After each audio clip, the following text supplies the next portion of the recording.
The DNA test results landed in my husband's hands on a Tuesday afternoon, and I watched the color drain from his face like someone had pulled a plug. The report said he wasn't the father of our child. But the plot twist that made my knees buckle, I wasn't the mother either. My hands were shaking, but my eyes were dry. Because in that exact moment, I realized just how deep his lies went. And what happened after that truth came out? The strangest, most painful, and ultimately most freeing chapter of my entire life. Okay, let me take you back. My name is Ria. I was 28. I'd been married to Arian for 4 years, and honestly, the first 2 years were actually good. Like, genuinely, embarrassingly good. Sunday mornings we'd make chai together, and he always put 1 extra spoon of sugar in mine because I'd told him once that my life had enough bitter things already. We'd stay up until midnight watching random documentaries about deep-sea creatures neither of us cared about. On my birthday, he wrote me a handwritten card that I still have in a shoebox somewhere. Couldn't bring myself to throw it away. Past me was such an idiot. But we'll get there. The red flags were there. I just had a PhD in ignoring them. Red flag number 1. His phone was never, ever unlocked. He took it to the bathroom. He slept with it face down. I told myself I'd do the same thing. I was lying to myself, but okay. Red flag number 2. He never mentioned a single coworker by name. Not one. For years of marriage and his entire office was just the team. Every time I asked how work was, the answer was fine, just busy. I thought he was an introvert. Adorable, right? Red flag number 3, and this one physically hurts me now. He never once took me to an office event. Not the annual party, not a team lunch, nothing. Too boring for you, Yar, he'd say, waving it off with that easy smile of his. I thought he was being considerate, protecting me from a dull evening. Protecting me. Sure. Then we decided to try for a baby. We tried for a year. Nothing happened. Doctors ran tests and told me I had a condition that made natural conception nearly impossible. I remember sitting in that clinic, fluorescent lights buzzing overhead, bracing myself for Arian's reaction. He took my hand and said, "Doesn't matter. We'll figure it out." I cried. Right there in the clinic. Ugly, relieved, grateful tears. I thought, this man loves me. This man is solid. I am so lucky. We decided on IVF. 1 round cost us Indian rupee 347,000. Almost my entire savings. Arian said he'd contribute his share. That money never actually appeared in our joint account, but I didn't check closely enough at the time. I was too busy being optimistic. And then, miracle of miracles, the first cycle worked. Positive result. We both cried in the kitchen at 6 a.m. holding a stick that cost 300 Indian rupees from the pharmacy. Our doctor smiled like she'd seen this moment 1,000 times, and it never got old. I thought, this is it. This is my happily ever after. Our son was born. We named him Ian. Except Ian looked like neither of us. People said, "Oh, babies change so much. Wait till he's older." I said the same thing. Arian said the same thing. But there was this thing he started doing. This tiny, almost imperceptible thing, where he'd look at Ian sometimes with an expression I couldn't name. Not love. Not wonder. Something more like calculation. I buried it. Told myself I was paranoid. Then came the dinner party. Arian's cousin Rohit was visiting from Bangalore. Big family dinner, 12 people, his mom's house. I'd spent 2 hours getting ready because his family had a way of looking at me that made me feel like I was always 1 inch short of acceptable. I wore a blue silk kurta. The one Arian had once said made me look too dressed up for no reason. I wore it anyway. We were at the table, food being passed around, conversations overlapping, and someone said, "Ian has such unique features, doesn't look like either of you." A harmless comment. The kind families make all the time. And Arian laughed, this short, sharp laugh, and said, "Yeah, the hospital must have mixed something up." The table laughed. I laughed. I even made a joke about it. But Arian's eyes weren't laughing. 2 weeks later, he came to me and said he wanted us to do a DNA test. "Just for peace of mind," he said. "You know how I get anxious about things." I said fine. Because I had nothing to hide. Because I was so confident in us, in our story, in our IVF process, that the idea of what that test might actually reveal didn't even register as a real possibility. I kid you not. I was the one who booked the appointment. The results took 11 days. On day 11, Arian opened the envelope at the kitchen table. I was standing by the counter making toast. I remember the specific sound of the paper unfolding, that crisp, clinical sound, and then silence. I turned around. His face was white. Not pale. White. I walked over and looked at the paper and okay, you guys, I need you to understand what I was reading. The report said Arian was not the biological father of our son, but it also said I was not the biological mother. I stood there holding a piece of paper that was telling me the child I had carried, birthed, and spent 18 months raising was not genetically mine or his. He was someone else's child entirely, placed in my womb through what could only have been a catastrophic or deliberate embryo mix-up. Arian's first words were not, "Are you okay?" His first words were, "I knew something was wrong." And that's when my toast burned and the smoke alarm went off, and I just stood there, in the smoke, holding a paper, while my husband looked at me like I was the problem. I won't pretend I held it together. I didn't. I went to the bathroom, sat on the cold tile floor, and cried for 45 minutes straight. The ugly kind. The kind where you can't breathe properly, and your whole face swells up, and you look in the mirror after and genuinely don't recognize yourself. Petty? Maybe. But I also threw his moisturizer in the trash on the way out. Satisfying? Absolutely. Now here's where my helper enters the story. Her name was Mira, Arian's childhood friend. I'd always liked Mira. She was sharp, funny, the kind of woman who remembered your coffee order after meeting you once. Arian had always been weirdly dismissive of her. She talks too much, he'd say. I should have known that a man who dismisses observant women is a man who has things to hide. Mira called me 3 days after the results. Not to gossip.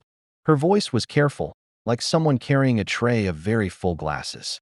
"Ria," she said, "I need to tell you something, and I need you to know I've been sitting on this for a long time, and I'm telling you now because I can't keep carrying it." Here's what Mira told me. Arian had been in a relationship, a serious, 2-year relationship, with a woman named Priya from his office. It had started about 8 months into our marriage. Priya had gotten pregnant. Arian had panicked. He'd convinced Priya to do IVF and use a surrogate, told her it was better for her career. The surrogate fell through. Priya had ultimately decided she didn't want to be a mother and had the pregnancy terminated. But here's the part that made my vision go white. Around the same time, Arian had somehow, and I still don't have all the details of how, arranged for Priya's stored embryo, the one they'd created together during that IVF process, to be transferred to my cycle at the clinic. Our clinic. My doctor. My body. I had been carrying his affair partner's child without knowing it. I nearly choked on the water I was drinking when Mira said this. I actually had to put the phone down for 30 seconds and just breathe. "How long have you known?" I asked her when I came back. 6 months, she said quietly. I wanted to be angry at Mira. I really did. But her voice was so heavy with guilt, and she said, "I kept telling myself it wasn't my place. But Ria, the way he talked about you, like you were just a vehicle." I couldn't anymore. A vehicle. I sat with that word for a long time after I hung up. Then I started going back through memories and reprocessing every single one. The times he wouldn't come to my prenatal appointments. Too busy. You're fine. The way he'd sometimes look at Ian with that unreadable expression. The phone he never unlocked. The office events I was never invited to. The Indian rupee 347,000 he never actually contributed. The DNA test he suggested, not out of anxiety, out of calculation, because he'd known all along what those results might say, and I think part of him wanted confirmation so he could use it against me. I knew something was wrong. That's what he'd said when the results came out. That was his prepared line. I sat at my kitchen table with a notepad and wrote down everything Mira had told me. Then I called a lawyer. Then I called the clinic, because what had been done to me was not just a betrayal, it was potentially a crime. Embryo fraud is not a small thing. The unexpected twist? The clinic had records. Incomplete ones, with some irregularities that a very motivated legal team would later describe as suspicious at minimum. And the clinic's legal department, deeply alarmed about their own liability, was suddenly very eager to cooperate with my investigation. Arian had made one crucial mistake. He'd underestimated how much paper trails matter. I had a lawyer. I had Mira. I had a clinic that was now terrified of a lawsuit. And I had a plan. I gave myself 2 weeks. 2 weeks to get every document in order. 2 weeks to meet with my lawyer 4 times. 2 weeks to have one very long, very tearful phone call with my mother in which she said, "Come home." And I said, "Not yet." And she said, "I'm so proud of you." And I cried again, but differently this time. 2 weeks of living in the same house as Arian, making chai in the morning, asking how work was, listening to him say fine, just busy, while knowing everything. I won't lie, it was the hardest acting job of my life. I deserved an award. I deserved several awards. Arian, meanwhile, was in a fascinating state. He'd gone from white-faced silence to a kind of performative normalcy that I now recognized as his damage control mode. He bought flowers once, the first time in 2 years. He suggested we talk to a specialist about the embryo situation. He was building his narrative, brick by careful brick. On a Thursday evening, I asked him to sit down at the kitchen table. I made chai, 2 cups, his with less sugar because he'd started watching his weight. See, I'm petty. I already told you this. I put the folder on the table. Clinic records, embryo transfer documentation, legal correspondence, Mira's written statement, which she had given voluntarily, bless her, because she'd finally chosen honesty over loyalty, and I think it had cost her something real. Arian looked at the folder, then at me, then at the folder again. What's this? He said. You know what it is, I said. I'd practiced staying calm. I was shaking internally. My knee was literally bouncing under the table, but my voice was steady. I'd rehearsed this moment in my bathroom mirror at midnight more times than I'd like to admit. He tried the first move, confusion. I don't know what Mira told you, but she's always had a problem with me. I slid the clinic records across. He tried the second move, minimization. Okay. There were some complications with the IVF process that I didn't fully understand. I slid the legal letter across. He sat back. I watched him do the math. Watched him realize how much I had. Watched his face cycle through 5 different expressions in about 8 seconds. And then he did the thing I was waiting for. He looked at me with this cold, almost contemptuous calm, and said, "You were never going to be able to have a child on your own anyway. I gave you a family." There it was. The toxic phrase. The one he'd used in smaller ways before. I gave you this life. I gave you stability. Always the giving. Always the framing of me as someone who received, never someone who built. I looked at him for a long moment. You're right, I said. I couldn't conceive naturally.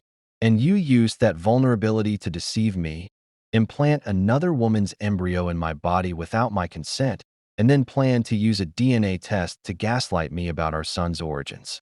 So yes, you gave me a family, and then you used it as a weapon. Thank you for clarifying that. I think he'd expected me to break, to cry, to beg, to get loud. I'd done all of those things before in arguments.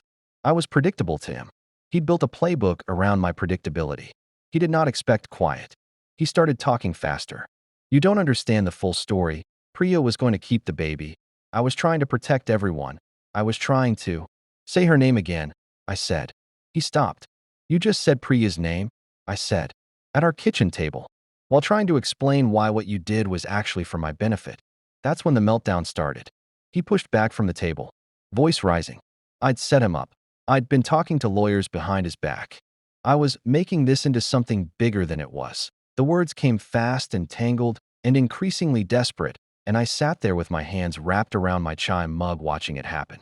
And then, I kid you not, he said it again. I gave you a family, Ria. You should be grateful. But this time it didn't land with power. This time it landed like a wet paper bag. Because I had a folder of evidence on the table and a lawyer on retainer and 2 weeks of practiced calm in my bones. And you should be grateful from a man who'd used my body without my knowledge was just noise. I know, I said quietly. And I gave you 4 years, my savings, and the absolute best version of my trust. We're not as even as you think. I stood up, picked up my folder, and walked to our bedroom, which I had already started thinking of as just my bedroom. He stood in the kitchen alone. I don't know how long he stood there. I put my earphones in and listened to the most aggressively upbeat playlist I owned. Petty? Obviously. Worth it. Completely. The man who had called me a vehicle had just driven himself off a cliff. And I hadn't even pushed. The next 48 hours were chaos. His chaos, not mine. My phone got 17 missed calls starting at 6 a.m. the next morning. Then texts. Long, rambling texts that swung between apologetic and accusatory in the same paragraph. Then a voice note that was 8 minutes long that I listened to exactly once, decided it contained nothing new, and did not respond to. Then he posted something on Instagram. A vague, wordy caption about betrayal from people you trust, with a sunset photo. The comments were full of his friends saying, "You okay, bro?" Which, Honestly, respect to the performance. But here's where it got interesting. His mother called me. I braced myself. She and I had always had a careful, slightly formal relationship. I expected her to defend him. I had prepared for that. Instead, she said, in a very quiet voice, "I always thought something was wrong." I didn't know what. "I'm sorry, Ria." I had to sit down. Then Rohit, the cousin from the dinner party, the one who'd made the innocent comment about Ian's features, called to tell me that Aryan had tried to get the family to present a united front, and that the family had, collectively, declined. "He showed us what he did," Rohit said, which wasn't quite true, but close enough. No one is standing behind that. Priya, for what it's worth, was apparently horrified when she found out what Aryan had done with the embryo. She'd had no idea. She cooperated fully with the clinic's investigation. I don't know how I feel about Priya. I'm working on it. Some days I feel a strange, uncomfortable kinship with her because we were both lied to by the same person. Other days I feel something messier. I'm human. I'm not going to pretend otherwise. The legal situation is still partially ongoing, so I can't say everything. What I can say is, embryo fraud is very much illegal. The clinic's irregularities are being formally investigated, and my lawyer is frighteningly competent. Ian. People always ask about Ian. Here's the truth. Ian is not genetically mine or Aryan's. Biologically, he belongs to two people who may never know he exists. Legally, because of the circumstances of his birth, his status is something my lawyer and I are navigating very carefully and very intentionally. I am not going to share the details of that publicly because he is 18 months old and he deserves privacy that I can actually protect. What I will say is this. I spent 18 months being his mother. I know which stuffed elephant he cannot sleep without. I know that he laughs every single time someone sneezes, without fail, like it's the funniest thing he's ever heard. I know he likes mango better than banana and will make a face at banana that is genuinely offensive. I know the exact weight of him when he falls asleep on my shoulder. None of that came from a DNA report. As for me, it's been about 8 months since that Thursday kitchen table moment. I'm back in my mother's house, which I said I wouldn't do, but my mother makes really good food, and sometimes you just need to be somewhere that smells like home. I've started going to therapy every Wednesday, 5 p.m., a woman named Dr. Sharma who has a small cactus on her desk and doesn't let me get away with anything. I'm not going to tell you I'm healed. I'm not. Some nights I still wake up at 3 a.m. running through the timeline, finding new details that sting in new ways. Some days I'm furious. Some days I'm just tired.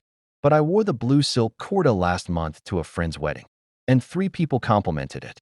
And I thought about Aryan saying, "Too dressed up for no reason," and I smiled, just slightly, to myself. It's not a perfect ending. My life is not a movie. The music doesn't swell. There's no slow-motion walk toward a bright horizon. It's just me, with my shoebox of old cards that I still haven't thrown away, my son's stuffed elephant in one arm, and the strange, quiet knowledge that I am still here. Which is more than I thought I'd be able to say on that Tuesday afternoon when the color drained from my husband's face. And honestly, that's enough. For now, that's enough.